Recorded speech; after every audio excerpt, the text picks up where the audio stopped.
Оягындагы оп-ок йон ыйык башларны күптән түгел үзе бәйләп кигәне ул. Чираттагысы оныгына. 90 яшьлек Хаҗар Хайруллина 5 баласы һәм 26 онык-оныкчыгына әле дә үзе бәйләгән ыйык башларына кидерә. Яхшы күрүеннән тыш Хаҗар апа тагын бер үзенчәлеге белән шаккаттырды. 90 яшендә булса да гел капрон ыйык кына киеп йөри. Өстендә һәр вакыт чәчәкле яулык белән ялтыравыклы күлмәк. Матурлык өчен 90 яшь кенә киртә була алмый шул. Үзе үстергән каз йоннарыннан тутырган мендәрләрнең урыны өйнең түрендә. Хаҗар апаның үзе кебек үк. Картлыгын килене һәм улы тәрбиясендә каршылый. Сәламәтлеген бик кайгырта, арты күп ашамый, шуңадырмы гәүдәсе дә төз.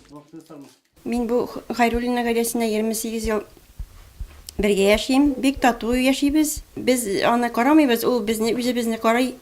Безнең балаларыбызны үстереште.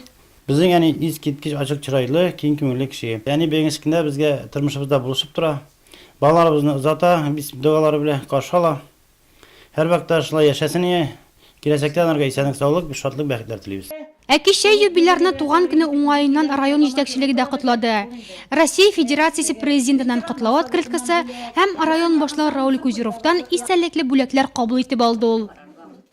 Иң беренчедән исәнлек телим дигән, һәр вакытта да киң күңелле булып дигән, яхшылыкта яшәргә язсын.